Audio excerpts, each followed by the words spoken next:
Selamat malam pemirsa Indonesia Business Forum, kembali hadir saya Brigita Manohara yang bersama dengan Anda. Ketika kita bicara mengenai proyek Grand Design pemerintah untuk bisa menghubungkan berbagai macam wilayah, salah satunya didukung dengan infrastruktur jalan tol. Dan ini tentunya ternyata makin membebani BUMN karya yang diberikan penugasan untuk bisa mengusahakan hal tersebut. Ada 9 ruas tol yang rencananya akan didivestasi. Dan waskita ini tercatat di tahun ini mengalami kerugian hingga 7,38 triliun. Jumlah yang tidak sedikit. Sementara BUMN karya lainnya labanya turun antara 84 hingga 91,87%. Untuk itulah Indonesia Business Forum pada malam hari ini mengangkat tema mengenai BUMN terus merugi jalan tol di Lego. Saya sudah bersama dengan 2 orang narasumber di studio, saya perkenalkan satu persatu. Yang pertama ada Bang Arya Sinulinga yang merupakan staf khusus Menteri BUMN. Bang Arya, selamat malam, sehat? Selamat malam, sehat. Alhamdulillah ya Bang ya, keliling terus ini sepertinya untuk bisa mengawasi kinerja BUMN ya Bang. Supaya semuanya bisa untung tentunya ya. Dan tentu ada Pak Toto Pranoto, ekonom Universitas Indonesia. Pak Toto, selamat malam. Malam Brigita. Sehat Pak? Sehat, sehat. Lancar ya Pak? Lancar. Ibadahnya? Amin. Dan tentunya ada 2 orang yang sudah terhubung dengan saya melalui video conference, saya sapa satu persatu. Ada Bang Deddy Yefri Sitorus, anggota Komisi 6 DPR RI dari fraksi PDI Perjuangan. Bang Deddy, selamat malam. Selamat malam semua. Bang Deddy, terima kasih sudah berkenan menyempatkan waktu sekalipun sedang reses di Dapil ya Bang. Ya, terima kasih Mbak. Dan ada Bang Said Didu, Sekretaris Menteri BUMN, Kementerian BUMN di tahun 2005-2010. Bang Said, selamat malam. Selamat malam. Bang Said sehat? Alhamdulillah sehat. Lancar puasanya ya Bang? Alhamdulillah lancar. Ini mumpung Bang Said masih ada depan layar saya deh. Bang Said, ini pada akhirnya ada beberapa ruas jalan tol yang akan didivestasi karena memang sudah merugi kondisinya. Nah, berdasarkan catatan dari Bang Said yang dulu juga sudah pernah ada di sana melihat kondisi dibandingkan dengan dulu dengan sekarang, ini kalau tanggapan Bang Said seperti apa? Saya tidak kaget kejadian ini karena 2008 saya sudah menduga 2021 dan ada teman saya di sana Pak Arya Sinulinga, saya sudah katakan pada saat baru menjabat siap-siap cuci piring karena saya sudah menduga 2021 adalah panen proyek-proyek yang mangkrak di 2021.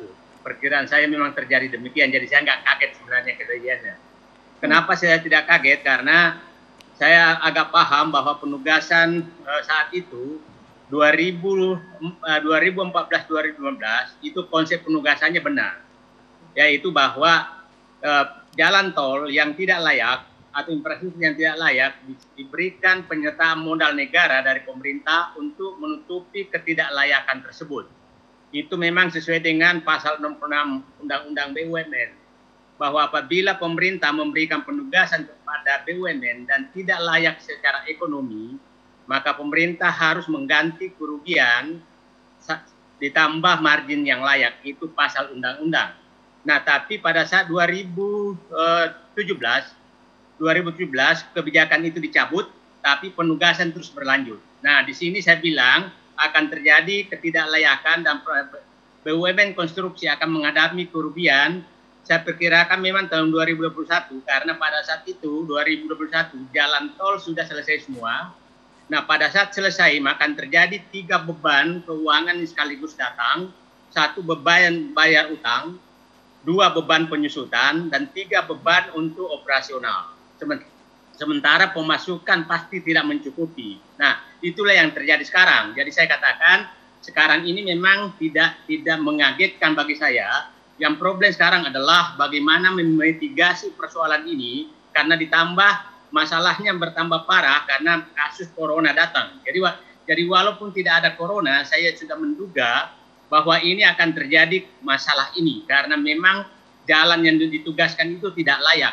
Itu saya pikir uraian saya 2008 saya sudah menyatakan perkirakan demikian, dan saya selalu menyatakan kepada teman saya Pak Arya Sinulinga, ya saya senang bangga melihat bahwa bersabar mencuci piring karena memang persoalan BUMN berat sekali sekarang ditambah dengan dampak daripada corona. Jadi gitu Mbak Brigita. Iya Bang Said, ketika kemudian jalur divestasi ini jadi strategi untuk bisa menyelamatkan kondisi keuangan. Apakah kalau dari pandangan Bang Said yang memang dulu ikut ngurusin dan sesuai prediksi bahwa ini benar-benar merugi, apakah memang itu nantinya hitung-hitungannya berdasarkan hitungan Bang Said juga paling tidak bisa menyelamatkan keuangan BUMN ini, Bang? Sangat tergantung begini. Ada tiga hal yang menyebabkan apakah ini menguntungkan atau tidak menguntungkan. Karena kita mendengarkan dulu konsepnya adalah bahwa membangun, kemudian menjual dan untung. Itu satu konsep yang itu benar konsep itu. Problemnya sekarang adalah itu menyebabkan untung kalau tiga hal. Satu, bahwa pembelian jalan tol dari ruas-ruas yang dipunyai swasta yang tidak layak itu tidak terlalu mahal. Yang kedua, biaya pembangunan jalan tol itu tidak terlalu tinggi. Saya paham bahwa sekarang biaya pembangunan jalan tol sangat-sangat tinggi. Sangat-sangat tinggi. Jauh lebih tinggi dari tahun-tahun sebelumnya. Itu tinggi sekali. Yang ketiga adalah beban utang. Apakah memakai utang yang bunganya tinggi? Nah, kalau terjadi tiga-tiganya sekaligus, maka ketidaklayakan harganya yang dibeli oleh investor pasti jauh di bawah daripada harga kos yang dikeluarkan dari tiga hal tersebut. Nah, itu yang masalah sekali ya. Kita lihat nanti proses penjualannya seperti apa, karena sangat transparan sebenarnya jalan tol itu berapa sih biaya per kilometer. Nah, itu jalan tol itu sebenarnya yang dijual itu bukan aset, tapi adalah konsesinya yang dijual. Jadi tidak berarti menjual jalan tol, karena jalan tol itu adalah milik negara. Yang dijual itu konsesinya dan berapa tarifnya. Jadi potensial penghasilan dari jalan tol itu yang dijual. Nah, jadi saya belum bisa menyatakan, tapi saya bisa menyatakan bahwa melihat tanda-tanda sekarang, sepertinya untuk mendapatkan untung sangat berat. Itu saya pikir. Maksa banget sih aku depan TV. Pak Toto, untuk mendapatkan untung sangat berat, padahal kerugiannya Mas kita sudah jelas merugi 7,38 triliun. Nah, kalau catatan Pak Toto sampai sejauh ini? Ya, memang situasi saat ini untuk Waskita dan juga beberapa grup BUMN Karya ya, situasinya pasti sedang tertekan ya. Jadi saya kira selain karena memang pandemik selama setahun lebih yang sudah terjadi, itu menyebabkan terjadinya penurunan revenue dari perusahaan secara rata-rata, juga memang karena investasi yang terlalu berlebihan ya di sisi untuk terutama di jalan tol ya. Jadi konsep awalnya sebetulnya pada saat dibuat dengan Waskita Karya misalnya kan memang invest kemudian divest, invest divest. Jadi sebetulnya kalau proses divestnya lancar, mestinya problem-problem dengan kesulitan cash flow saat ini mungkin bisa kita hindari begitu ya. Cuma memang 2020 kemudian kan sama sekali tidak terjadi proses divestasi begitu ya. Sehingga Waskita kemudian mengalami kerugian sampai sekitar 7 triliun lebih lah begitu ya. Dan itu sebagian besar karena memang kalau saya lihat cost structures-nya ya, itu pertama misalnya karena misalnya beban bunga yang mereka harus bayar itu relatif tinggi ya, hampir 4,5 T sendiri. Jadi kalau ruginya hampir 7,5 T, beban bunganya saja hampir 4,5 T. Setengahnya lebih, ya, 60%. Jadi itu artinya apa sih sebetulnya? Pada saat mereka dihantam dengan pandemik, mereka tidak bisa meng-create revenue karena tidak ada progres pekerjaan yang bisa ditagihkan. Tapi itu yang namanya beban bunga kan terus jalan gitu ya. Sehingga ini ke depannya menurut saya perlu ada suatu perombakan secara lebih struktural ya kepada bagaimana mereka memiliki cost structures yang lebih sehat begitu ya. Sehingga kemudian tidak lagi membebani terhadap pembiayaan-pembiayaan yang sudah ada. Jadi saya kira ke depannya mungkin nanti beberapa alternatif ya. Jadi tidak hanya mengandalkan saja kepada pembiayaan ya dari sisi misalnya hutang, obligasi atau kredit sindikasi perbankan, tapi juga mulai dipikirkan bagaimana supaya pembiayaan dari segi aspek ekuitasnya juga ditingkatkan ya. Ini kan bisa berbagai macam hal ya. Salah satunya misalnya kita sudah mulai meresmikan Indonesia Sovereign Wealth Fund misalnya. Siapa tahu nanti juga ada proyek-proyek yang bisa diambil ya oleh institusi ini sehingga kemudian bisa meringankan ya beban debt-nya dari Waskita misalnya. Atau juga sebetulnya kalau kita lihat berita transaksi terakhir mereka divestasi dengan investor dari Hong Kong misalnya ya, itu kan menunjukkan bahwa masih ada juga tingkat ketertarikan dari investor luar untuk melihat bahwa ini ada sebagian ruas jalan yang memang prospektif untuk diambil. Jadi harapannya mudah-mudahan ya situasinya akan lebih membaik, program vaksinasi berjalan lebih lancar, mobilitas manusia orang akan lebih cepat lagi nanti sehingga kemudian nanti juga ekonomi akan kembali back to normal sehingga juga aktivitas ini bisa berjalan lebih lancar ya. Mudah-mudahan program-program divestasi berikutnya bisa lebih lancar karena saya kira ini menjadi salah satu yang paling penting untuk bisa memberikan darah baru ya bagi waskita supaya mereka bisa bergerak dengan lebih cepat lagi.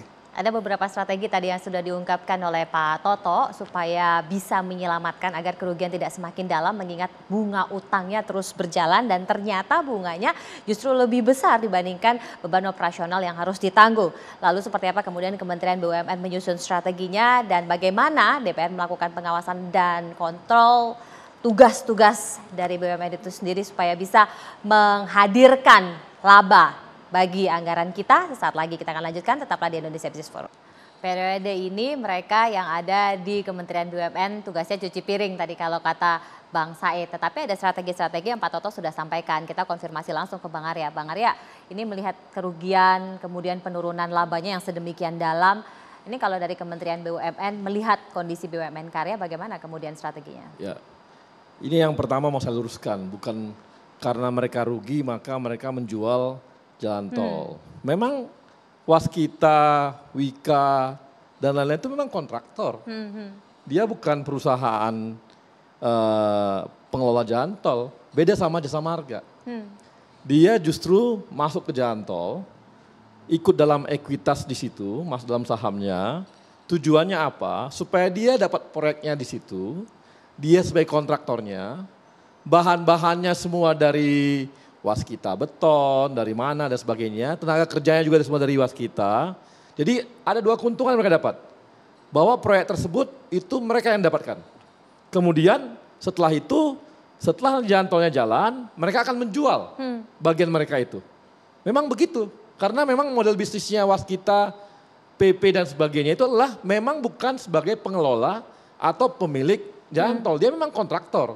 Cuma untuk mendapatkan proyeknya, ada yang dia dapat proyek, misalnya dari APBN, atau dari mana gitu ya, dari swasta gitu.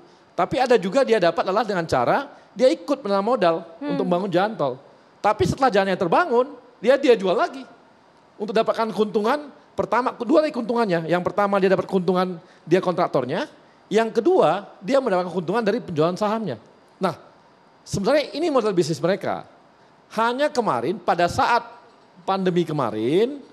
Nah ini semua yang dia kerjakan ini nggak bisa dijual sahamnya, nggak bisa dijual barangnya. Ini sama seperti ada developer jual rumah gitu loh. Kejual rumahnya ya sudah dapat uang. Kalau rumahnya nggak kejual memang jadi itu bisa kerugian bagi mereka.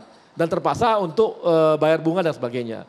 Tapi ini kan kemarin terbukti ketika dijual kepada Kingsrail ya salah satu perusahaannya di Hong Kong.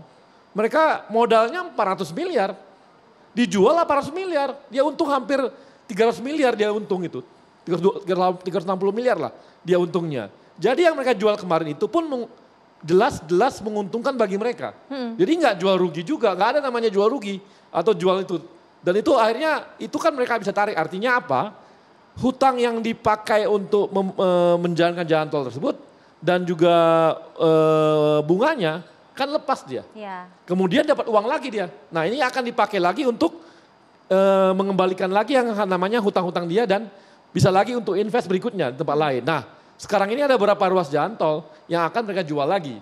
Ini adalah memang ini model bisnis mereka. Jadi jangan sampai dikatakan bahwa ini perusahaan karya karena rugi maka dia jualan tol-tol itu. Bukan.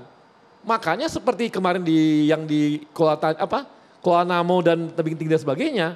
PP pun jual sahamnya. PP pun untung hampir 2 kali lipat. Yang nggak jual siapa? Jasa Marga.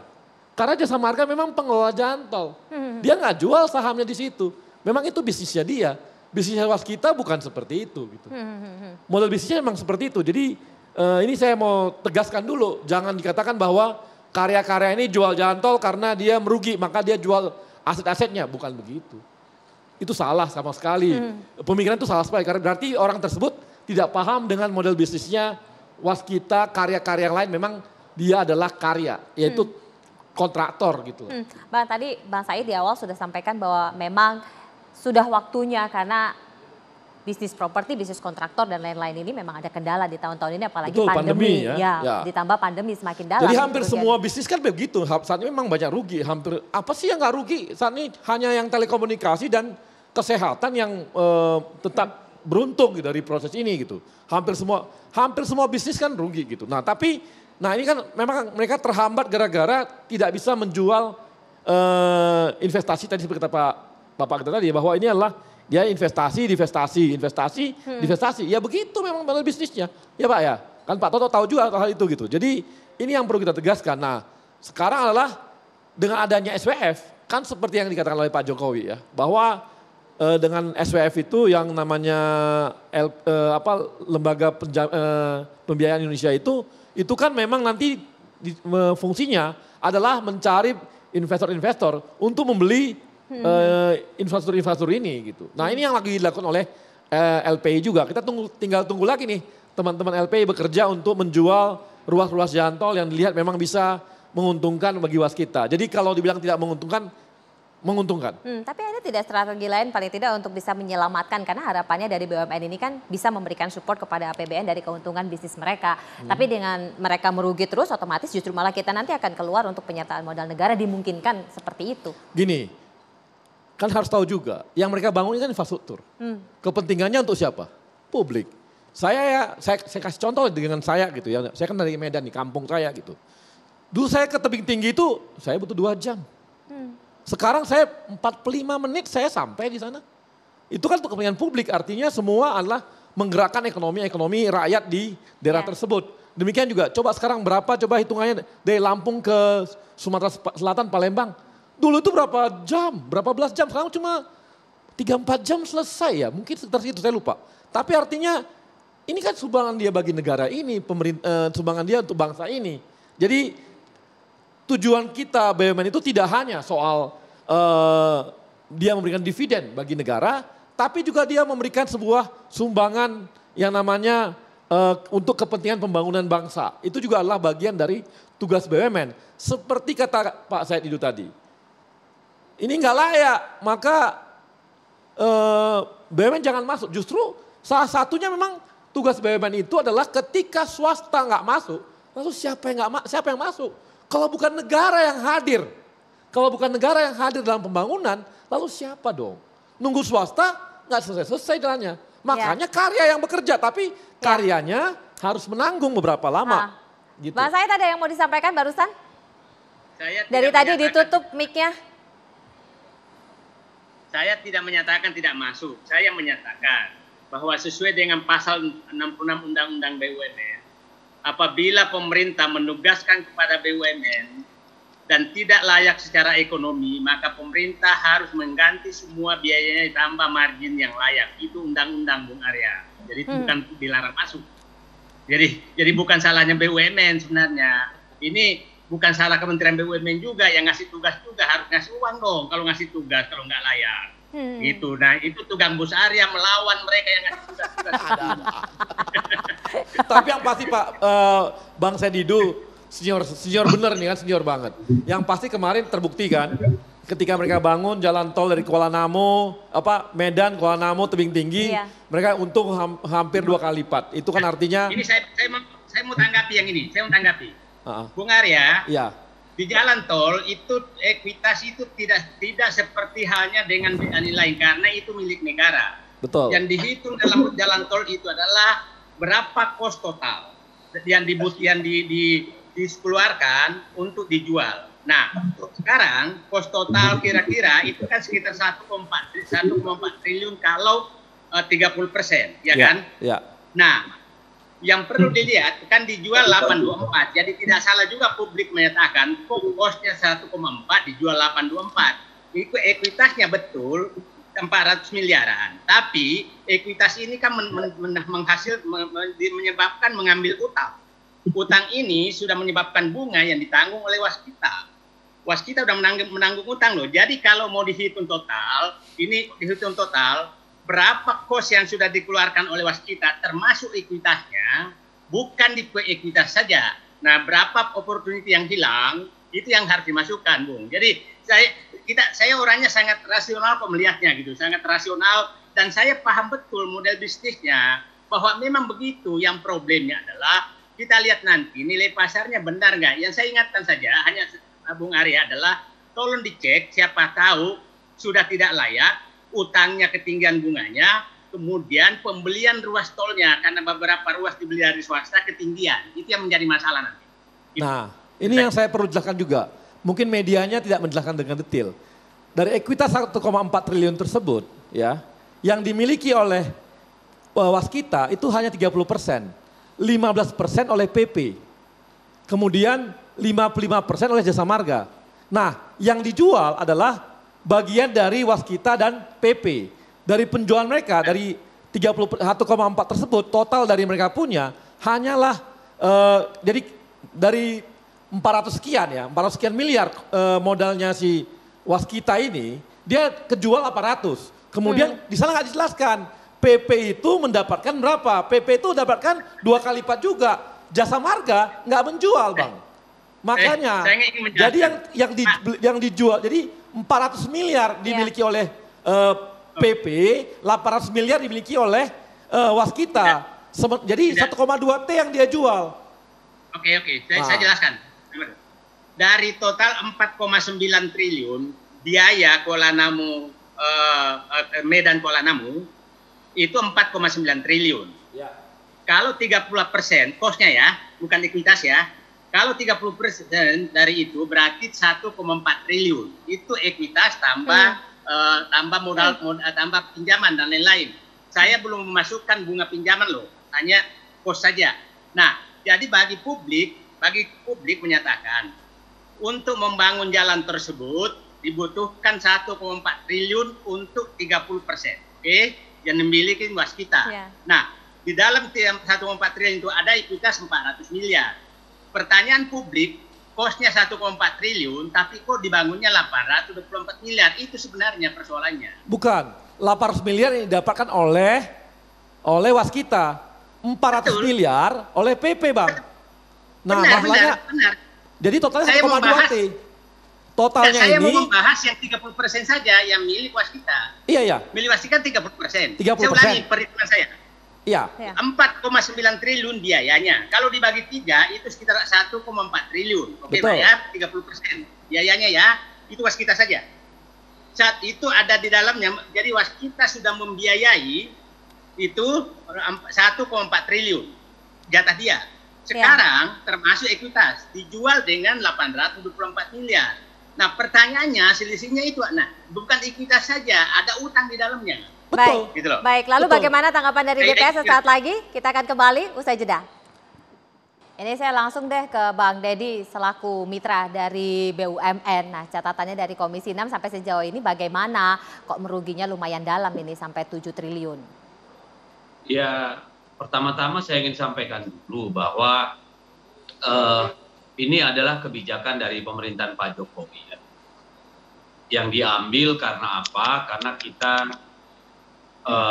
tertinggal jauh dalam hal membangun konektivitas wilayah, antar wilayah ya. Jadi biaya logistik kita tinggi, tidak ada keadilan antar wilayah, sehingga Pak Jokowi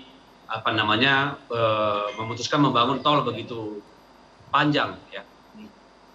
Rencananya mungkin sampai akhir 2024 itu bisa sampai 3.000-an kilometer. Nah, kita tahu semua sejak awal bahwa konsesi jalan tol yang dikerjakan oleh BUMN Karya ini memang tidak menarik secara ekonomi. Semua tahu itu, karena kalau menarik secara ekonomi, otomatis para pemegang konsesi itu semua sudah bangun dari kapan tahun. Ini kan tahun 97, sebelum Krismon diputuskan dihentikan oleh Pak Harto waktu itu. Lalu sebagian diteruskan oleh Pak SBY, dan selama beliau 10 tahun memerintah itu hanya mampu menambah 193 kilometer.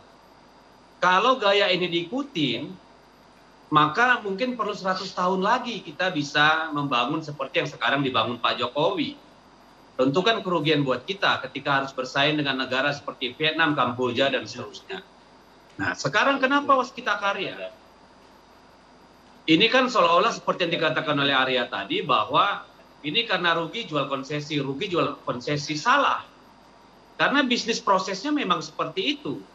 Jadi dia invest, lalu dia masuk di konstruksi, ada operation, lalu divestasi, invest lagi. Begitu yang memang direncanakan. Saya waktu itu masih komisaris di Waskita Beton. ya. Kita IPO itu sampai 5 triliun, memang sangat menarik waktu itu. Tapi memang logika bisnisnya tepat seperti tadi disampaikan salah satu narasumber. Ini invest, divest. Begitu dia setelah bangun 3, ya, dibiayai dengan sindikasi perbankan dan yang lain, lalu tidak terjadi divestasi, maka kemampuan keuangannya semakin terbatas. Kita tahu itu, semua sadar itu. Dan pemerintah selalu mengawasi itu kalau menurut saya. Tetapi persoalannya kan bukan di sana. Bukan karena rugi dia maka dijual itu bagian daripada saham dari waskitanya. Tetapi karena memang seharusnya, ya ini kan force major. Force majornya kenapa? Karena tidak terjadi divestasi seperti yang direncanakan. Penyebabnya apa? Kebanyakan swasta itu maunya beli murah. Jadi sebelum pandemi kan 2018 harusnya sudah bisa mulai jual. Banyak swasta mulai tertarik, tapi karena mereka ingin murah maka ditunda. Ya. Nah, ketika terus berlangsung pembangunan, tahun 2019 akhir, tahun 2020 awal kita kena COVID. Akhirnya terhenti semua itu. Sampai hari ini baru 2 yang terjadi. Ya, itu yang 2019 di Solo Ngawi dan Ngawi Kertosono. Dan kemarin yang Tebing Tinggi. Jadi ini bukan sesuatu yang tidak disadari. Ya, memang kita tahu persis bahwa memang model bisnisnya membutuhkan proses divestasi berlangsung sehingga investasi bisa dilanjutkan di tempat lain. Dan benar tadi bahwa persoalannya adalah itu beban bunganya memang cukup tinggi, ya sekitar 2,4 T, gitu ya, itu cukup tinggi. Dan itu membebani perusahaan sehingga dia mengalami kerugian. Tapi faktornya bukan hanya itu. Ya, ada banyak faktor lain yang mempengaruhi seperti tadi COVID misalnya, ya. Tapi yang paling utama kalau menurut saya karena waskita itu benar-benar fokus hanya di jalan tol. Padahal kita tahu return of equity maupun return of investment daripada jalan tol itu lambat sekali. Ini bisnis jangka panjang karena memang waskita karya juga tidak berpikir menjadi pengelola jalan tol. Seperti Jasa Marga misalnya kan itu memang mereka ada di sana. Nah, oleh karena itu kalau menurut saya persoalannya adalah bagaimana kita mendorong proses divestasi bisa berlangsung karena memang logika bisnisnya membutuhkan seperti itu. Dan pemerintah sudah masuk untuk membantu keuangan waskita karya. Itu 153 T, 15,3 T kalau saya tidak salah. Nah, di samping soal beban bunga, ada beberapa hal lain yang memang sebenarnya mempengaruhi. Misalnya ada persoalan kesalahan desain di Lampung, itu juga membebani 2 triliun lebih kalau saya nggak salah. Dan termasuk juga, ya, ini apa yang dihadapin waskita tadi, saya kurang jelaskan tadi, karena dia fokus di jalan tol, sehingga pemasukan dari bisnis yang lain, itu benar-benar sama sekali tidak digenjot dengan baik. Misalnya, EPC-nya mati, diputuskan dengan sadar oleh Dirut yang lalu itu dihentikan. Ya, sehingga dia fokus hanya di jalan tol. Lalu yang realtinya juga kurang berkembang dengan baik. Ya, karena fokus equity-nya diberikan kepada jalan tol.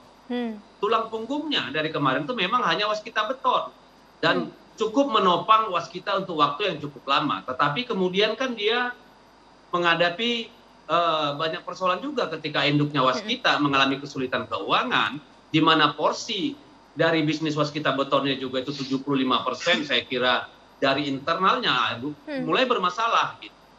Jadi ini bukan sesuatu yang tidak dibayangkan, sesuatu yang lepas dari skenario, tapi memang begini keadaannya.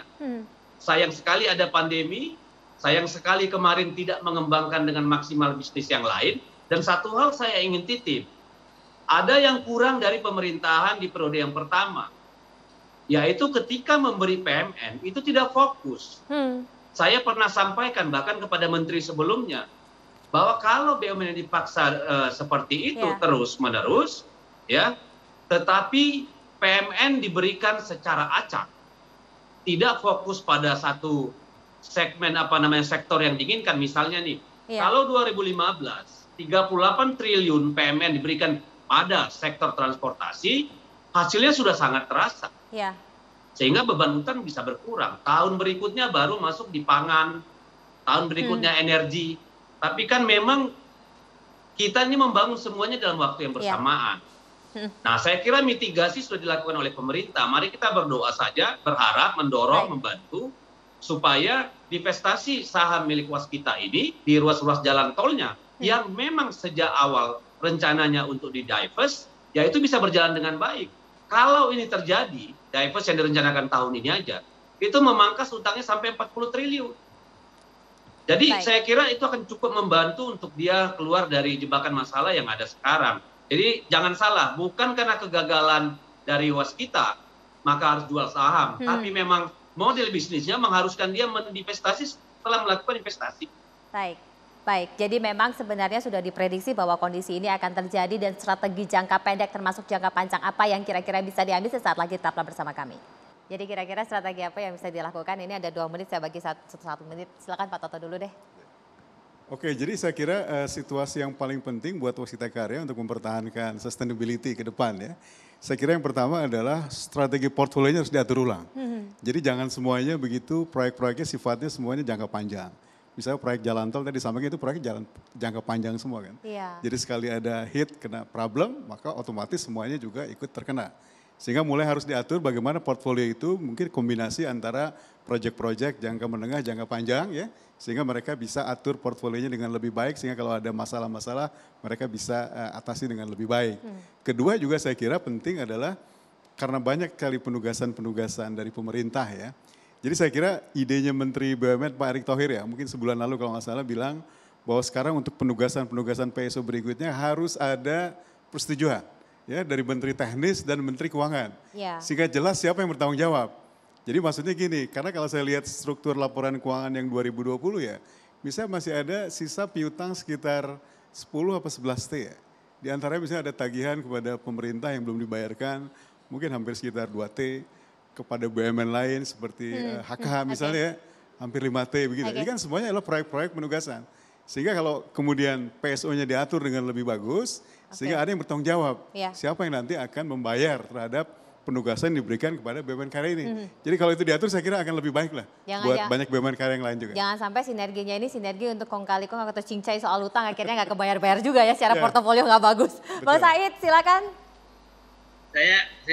Saya menyatakan BUMN konstruksi harus diselamatkan. Itu pertama. Kenapa? Karena subkontraktor juga udah berteriak semuanya. Nah, itu harus diselamatkan. Dan saya pikir bahwa satu langkahnya adalah coba kembali lagi ke jasa konstruksi. Jangan diubah semua kepada investment perusahaan investasi. Karena itu bukan bidangnya dia. Itu harus. Nah, kedua adalah penugasan-penugasan itu harus dikembalikan sesuai dengan amanat pasal 66 Undang-Undang BUMN. Bahwa harus diganti kalau apabila tidak layak, pemerintah harus mengganti kerugiannya. Nah itu saya pikir, nah yang ketiga adalah ini sudah problem berat sekali. Tidak ada jalan lain menurut saya adalah itu harus dicarikan dana segar karena besar sekali itu kerugian bunga 4,9 triliun itu besar sekali bagi perusahaan konstruksi. Perusahaan konstruksi itu untungnya kecil sekali. Nah menurut saya betul-betul istilah saya waskita karya itu sudah dia di ruang ICU itu sudah harus ditangani secara khusus. Nah yang lain itu sudah di ruang menunggu masuk ICU. Jadi itu menurut saya harus sangat serius untuk menangani ini. Saya pikir itu Mbak. Baik, harus sangat serius. Nanti bagaimana Komisi 6 merekomendasikan strategi yang pas untuk BUMN dan tanggapan dari Bang Arya sendiri saat lagi tetaplah bersama kami. 2 menit sesi terakhir ini saya berikan untuk Bang Deddy dan juga Bang Arya. Bang Deddy dulu silakan. Ya, saya kira pemerintah harus turun tangan ya, membantu ya dengan banyak cara. Terutama nanti kita, karena kan soal waskita ini tidak hanya terkait dengan waskitanya, tapi begitu banyak vendor, lalu pihak ketiga yang juga membutuhkan waskita mampu merealisasikan tanggung jawabnya. Juga waskita punya banyak tagihan juga di mana-mana, termasuk kepada pemerintah, apakah itu Badan Pengelola Jalan Tol atau mungkin Kementerian Keuangan juga gitu ya. Nah, Kementerian BUMN saya kira juga sudah fokus untuk melihat semua karya-karya kita, terutama yang 5, 6 ini, ada dashboardnya di kementerian untuk melihat progres mereka. sehingga bisa diketahui dalam waktu yang cepat gitu ya, dipantau terus nih. Yang saya tahu Pak Tiko pantau terus nih dan Pak Erik kalau soal itu. Nah saya kira nanti ada SWF segala macam, tapi kuncinya memang divestasinya harus benar-benar serius.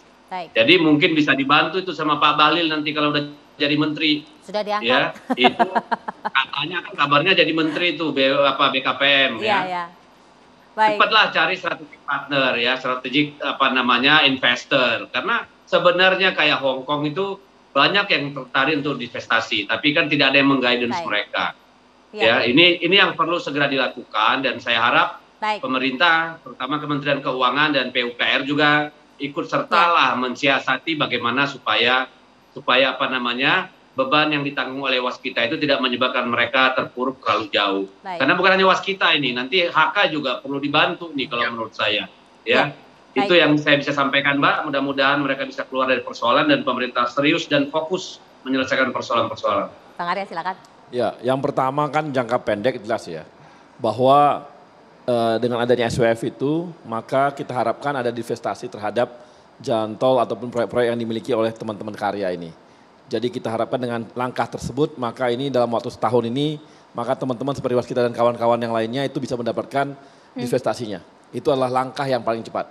Tapi kembali lagi ya, bukan jual-jual karena rugi, tapi memang begitu bisnisnya. Yang kedua adalah kita akan memang memfokuskan karya-karya ini. Seperti waskita akan kita fokuskan memang dia ke konstruksi air dan bendungan. Kemudian nanti Hutama Karya fokus ke jalan tol. Kemudian Adikarya fokus untuk railway. Kemudian PP khusus untuk bandara atau pelabuhan. Kemudian Wika itu khusus untuk EPC dan industri dan sebagainya. Jadi memang kita akan buat fokus-fokus dari masing-masing industri ini.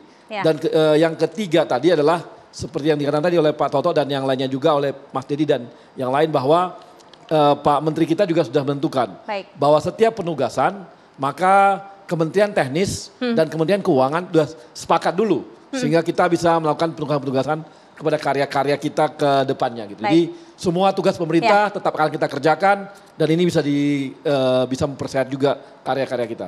Itu aja. Terima kasih Bang Arya, terima kasih Bang Dedi, terima kasih Bang Said dan terima kasih Pak Toto. Mudah-mudahan saran yang tadi disampaikan bisa terrealisasi dengan baik dan BUMN karya ini bisa terselamatkan. Saya Brigita Manuhara, pamit, selamat malam, sampai jumpa.